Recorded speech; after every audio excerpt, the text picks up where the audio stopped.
नमस्कार साथियों, स्वागत है आप सबका माध्यम व्यूज में। शुरुआत करेंगे सुपरफास्ट खबरों का सिलसिला। मैं हूं आपका साथी रूपक शर्मा। खबर की शुरुआत करेंगे इस समय बदलते मौसम और किसानों की चिंता के साथ। जी हां, इन दिनों दोपहर में पड़ रही तेज धूप के कारण किसानों की खेती की बुआई पर खासा प्रभाव पड़ रहा है। तेज गर्मी के कारण किसान बुआई नहीं कर पा रहा है। ऐसे में रबी की फसल पर खासा प्रभाव पड़ने की संभावना बन रही है। कृषि विभाग के उप निदेशक पीसी मीणा ने बताया कि इस बात में कोई संदेह नहीं कि इस बार गर्मी तेज पड़ रही है, लेकिन किसानों को सलाह दी जाती है कि वे बुआई शुरू कर दें, क्योंकि ज़मीन में नमी है और बीज लग जाएगा और आगे आने वाले मौसम में ठंडक बनी रहेगी। जी सर, अभी टेम्परेचर जो चल रहा है उसको देखते हुए किसान किस तरह से बुआई करें ताकि उनकी फसल सही रहे? वर्तमान में जैसा कि हम देख रहे हैं, हमारे किसान भाइयों ने सरसों की बुआई शुरू कर दी है और इस समय जो कंजर मॉइस्चर है उसमें बुआई हो रही है। हमारे किसान भाइयों से अनुरोध रहेगा कि बुआई करने के बाद उसमें पाटा अवश्य लगाएं ताकि अधिक समय तक उस मॉइस्चर को हम कंजर्व रख सकें। साथ ही बीज के उपचार करने की सलाह भी हम हमारे किसान भाइयों को देंगे, जिससे कि आने वाले समय में हमारी जो फसल है उसमें कोई बीमारी का प्रकोप नहीं हो और इंसेक्ट कम से कम लगे। हाल ही में हुई रीट की परीक्षा में थानागाजी कॉलेज में कॉलेज प्राचार्य के साथ उपखंड अधिकारी व तहसीलदार द्वारा की गई बदसलूकी व्यवहार के चलते विश्वविद्यालय और महाविद्यालय स्तर के शिक्षकों के एक संघ द्वारा शुक्रवार को कंपनी बाग के सामने धरना दिया गया। इस दौरान विभिन्न स्थानों से आए हुए कॉलेज व्याख्याताओं ने इस मामले को लेकर गंभीरता से चर्चा की। इस दौरान डॉक्टर रमेश बैरवा ने मीडिया को बताया कि रीट एग्जाम में थानागाजी के प्राचार्य पर एसडीएम और तहसीलदार द्वारा किए गए हमले की कड़ी शब्दों में निंदा करते हैं और रुकटा मांग करती है कि एसडीएम और तहसीलदार सहित शामिल पुलिस कर्मियों को सरकार तुरंत प्रभाव से बर्खास्त करे।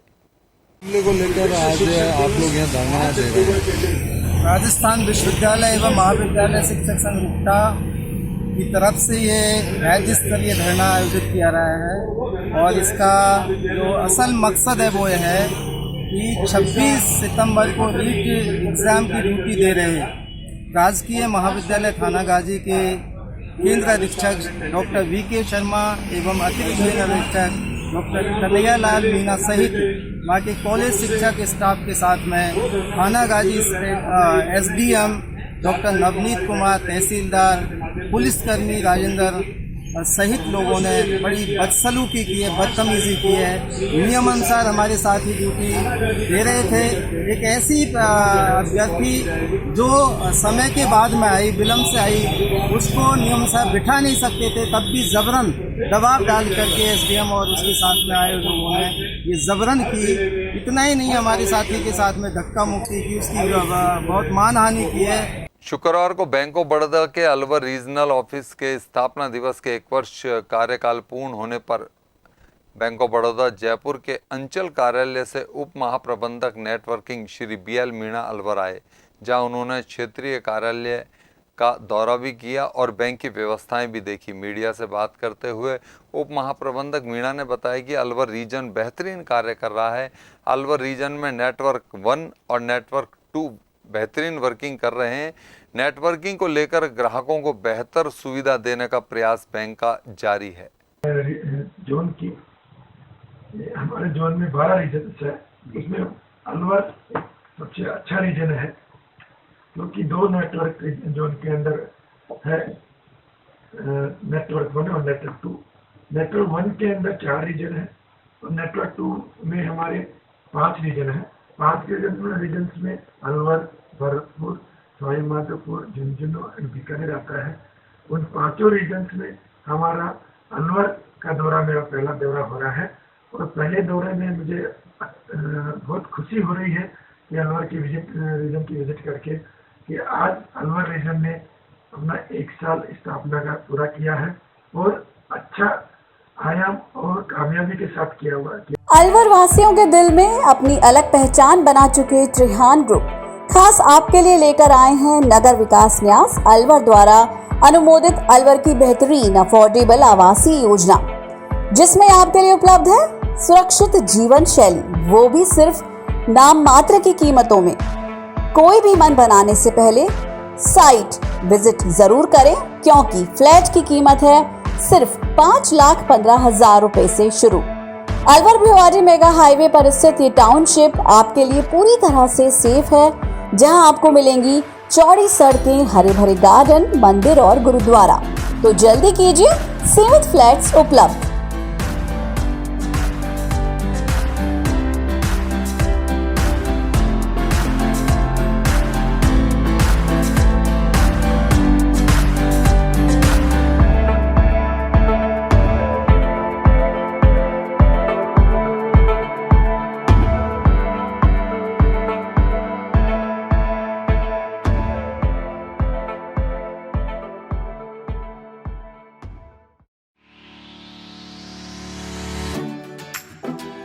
लॉकडाउन का असर लगभग हर बिजनेस पर हुआ है, कहीं पॉजिटिव तो कहीं नेगेटिव।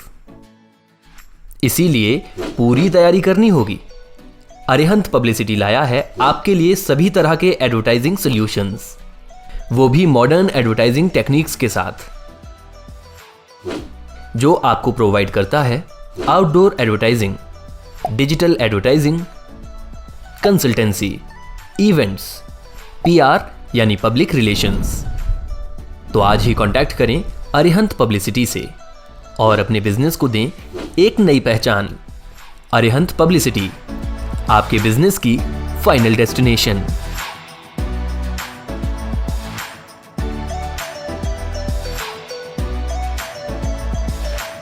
साथियों, जैसा कि आपको पता है कि हमारे द्वारा मानसिक स्वास्थ्य को लेकर सीनियर मनोरोग विशेषज्ञ डॉक्टर जयेश शर्मा के साथ हर दिन अलग अलग टॉपिक पर वार्ता दिखाई जा रही है। आइए आज की वार्ता देखते हैं डॉक्टर जयेश शर्मा जी के साथ। नमस्कार साथियों, आज एक बार फिर से हमारे स्टूडियो में मौजूद हैं वरिष्ठ मनोरोग चिकित्सक डॉक्टर जयेश शर्मा जी। सर, स्वागत है आपका। नमस्कार सर, आप ये बताइए डॉक्टर साहब कि माता पिता बच्चों के मानसिक स्वास्थ्य के बारे में कैसे सोचें, क्योंकि अभी लगातार आप देख रहे हैं कि बच्चे भी मानसिक स्वास्थ्य को लेकर थोड़ा सा गंभीर चल रहे हैं और ज़्यादा बीमार हो रहे हैं। कैसे बचा जा सकता है?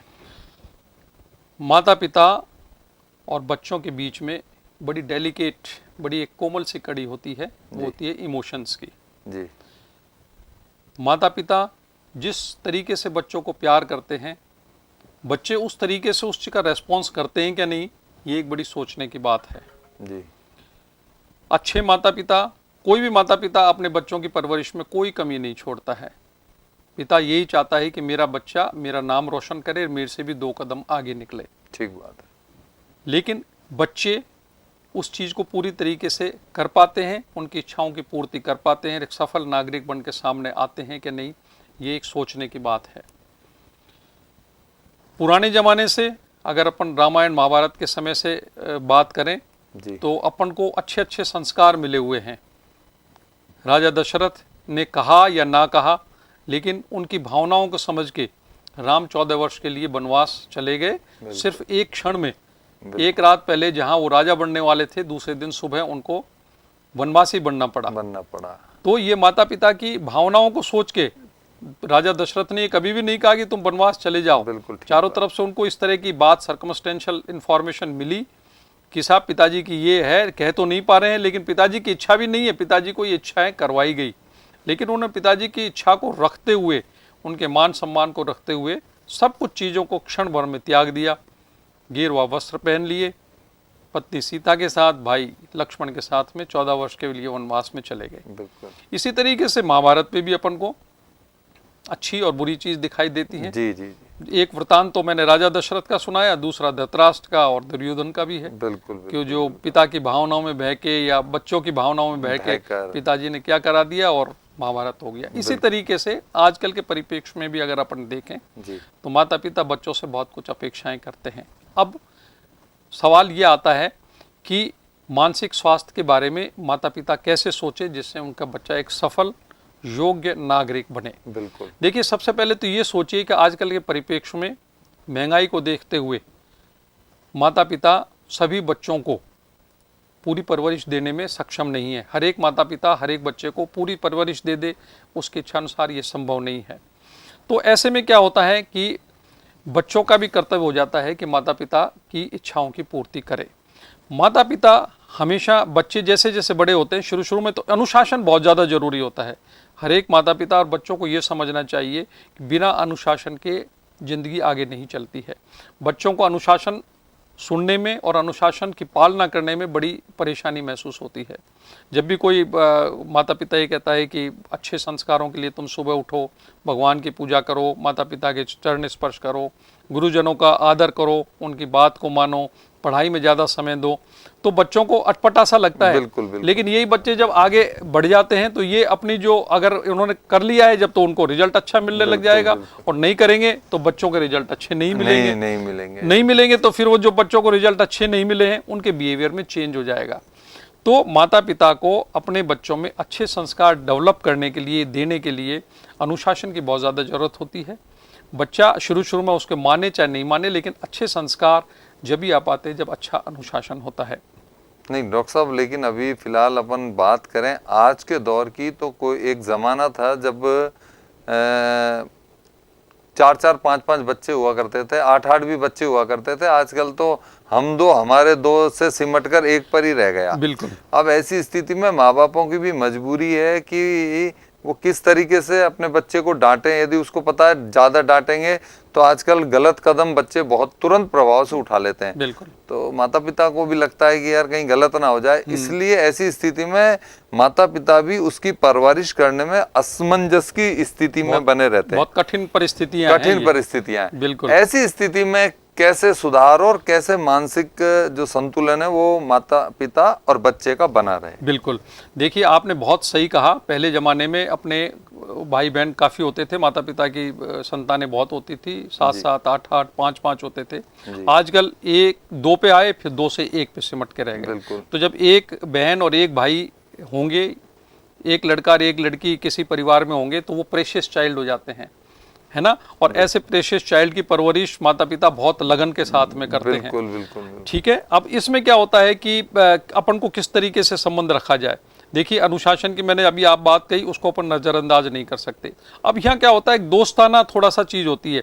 अगर कोई माता पिता अपने बच्चों के ऊपर पूरी निगाह रखे, एक तो बच्चा कहाँ जा रहा है, कैसे दोस्तों के साथ बैठता है, पढ़ाई में कितना समय देता है, पढ़ाई के साथ साथ में वो गलत हरकतों में तो नहीं है, और अगर इस तरह की कोई चीज़ उसको मिल जाती है तो तुरंत ही उसको डांट लगानी चाहिए, उसको सुधार करना चाहिए। क्योंकि अगर अभी अपन ने सुधारा नहीं, क्योंकि प्रेशियस चाइल्ड है, अपन ये चाहते हैं कि बच्चा कोई ऐसी हरकत नहीं कर दे जिससे अपन को हमेशा पछताना पड़े, पश्चाताप हो। तो उस चीज़ के लिए वो तो अपने दिमाग में है, लेकिन वो गलत भी तो नहीं होना चाहिए, सफल नागरिक भी तो बनना चाहिए। इसके लिए उसके साथ में दोस्ताना संबंध होने चाहिए, अनुशासन होना चाहिए, बच्चों के ऊपर गहरी और कड़ी निगाह होनी चाहिए कि वो क्या कर रहा है। सब माता पिता अपने बच्चों को समय दें। आजकल समय नहीं दे पाते हैं, कुछ व्यस्तता के कारण, कुछ और चीज़ों के कारण माता पिता अब समय नहीं दे पाते। कई दिन हो जाते हैं अपने बच्चों से बात नहीं करते हैं। बच्चों के बारे में पूरी जानकारी रखें, पढ़ाई कैसी हो रही है, दोस्त कैसे हैं, कोई गलत आदत तो नहीं हो गई है। तीसरी चीज़ क्या होती है कि नेट, आजकल देखिए डिजिटल का ज़माना है। हर एक माता पिता, बच्चों की आवश्यकता हो गई है कि जेब में मोबाइल हो, और मोबाइल का यूज़ और मिसयूज़ तो आप सभी जानते हैं होता है। बिल्कुल। यूज होने के अलावा इसमें मिसयूज़ की संभावनाएं आजकल ज़्यादा हो गई हैं, क्योंकि इसमें फेक न्यूज़ आती हैं, ऐसी रोचक सामग्रियां परोसी जाती हैं नए विभिन्न चैनलों द्वारा, जो कि बच्चे की मानसिकता को खराब करते हैं, मादक दवाओं की तरफ ले जाते हैं, नशे की तरफ ले जाते हैं, कुछ सेक्स की तरफ ले जाते हैं, कुछ आजकल जैसे ब्लू वेल्स और ये बहुत सारे ऐसे पबजी वगैरह ऐसे गेम होते हैं जिनमें सुबह से शाम तक वो लगे ही रहते हैं, और उनका कभी सुसाइड केस भी बढ़े हैं, सुसाइड केस ज्यादा होते हैं। क्योंकि जब ऐसी चीज हो जाती है, लोग बाग बच्चे हमेशा अपना समय मोबाइल पे ही देंगे, तो उनका पढ़ने का समय नहीं रहेगा, और एकाएक जब समय आ जाएगा पढ़ने का, इम्तिहान का, तब वो अपने आप को असहाय महसूस करेंगे। ऐसी स्थिति में वो सुसाइड कर लेते हैं। फिर क्या होता है कि बच्चों के ऊपर माता पिता का भी कुछ ज़्यादा बोझ होता है, जो माता पिता अपने जीवन में बनने की कोशिश करे और वो नहीं बन पाए, वो बच्चों से बनवाने की कोशिश करते हैं। मसलन मैं आपको उदाहरण दूं, बिल्कुल सही। बहुत सारे बच्चे, बहुत सारे माता पिता आईएएस नहीं बन पाते, कलेक्टर नहीं बन पाते, या बहुत सारे इंजीनियर नहीं पाते। वो चाहते हैं कि मेरा बच्चा ये बने। अब बच्चे की बात तो आप सुनो, बच्चे का आप रुझान तो देखो कि वो इस योग्य है क्या नहीं, या उसका रुझान ऐसा है नहीं।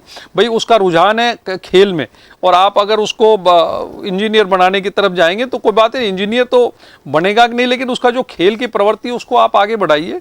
और देखिए आजकल कैरियर कोई जरूरी नहीं है कि डॉक्टर, इंजीनियर, कलेक्टर और इसी तरीके के हो। आजकल कैरियर बहुत तरीके से बनते हैं, खेलों में बनते हैं, ठीक बात। बहुत सारे आपके मीडिया में जैसे अच्छे से अच्छे बनते हैं, बहुत सारे आपके समाज सेवी में बनते हैं। तो कोई जरूरी नहीं है कि ये चीज़ हो। पहले किसी जमाने में ये चीज़ बहुत महत्वता रखती थी, लेकिन आजकल नहीं है। उसके कैरियर को खूब खलने दें, फूलने दें, उसकी हॉबीज़ को देखें कि किस तरफ जाने की तरफ है। भाई बेसिकली क्या है कि अगर आप उसकी हॉबी के साथ में चलेंगे तो उसका आउटपुट अच्छा हो जाएगा। बिल्कुल बिल्कुल। वो आपकी चौगनी आपको योग्यता बन के दिखाएगा। और ज़बरदस्ती अगर उसको उसमें किया, जहाँ उसका रुझान नहीं है, जहाँ उसका स्वभाव नहीं है, जो उसको चाहता नहीं वो सब्जेक्ट को, वो ज़बरदस्ती दिला दिया तो उसके रिजल्ट अच्छे नहीं निकलेंगे। थोपे जाने वाली जो चीज़ होती है वो बहुत ज़्यादा नुकसान करती है। तो आजकल जो चाइल्ड साइकोलॉजी आई है, तो उसमें हमारे पास में माता पिता आजकल आने लगे हैं कि साहब आप हमको ये टेस्ट करके बताइए कि इसका रुझान किस तरफ है, जिससे हम उसी तरफ जाएं। और ये एक अच्छी शुरुआत है माता पिता की तरफ से कि वो बच्चे के रुझान को आकलन करते हैं और उसके अनुसार ही उसमें डालने की कोशिश करते हैं। लेकिन हर मायने में नेट जितना फ़ायदेमंद भी है, मोबाइल जितना फ़ायदेमंद भी है, उतना नुकसान भी है। हर एक माता पिता को इस चीज़ पे बहुत ज़्यादा ध्यान देना चाहिए। मैंने ऐसे बहुत सारे केस देखे हैं जिनमें कि बच्चे रात भर जगते रहते हैं, रजाई में अंदर मोबाइल को चलाते रहते हैं। माता पिता ये महसूस करते हैं ये सो रहा है, लेकिन वो सो नहीं रहा है। उसमें गलत आदतें डेवलप होती हैं, गलत नशा करने लग जाते हैं, और फिर आप जानते हैं कि अपराधी प्रवृत्ति भी इसी चीज़ से आजकल डेवलप होने लग गई है। जी डॉक्टर साहब, बहुत बड़ी बात आपने कही और बहुत अच्छा एक संदेश हमारे दर्शकों तक पहुंचाया, और आप स्टूडियो में आए, आपका बहुत बहुत धन्यवाद।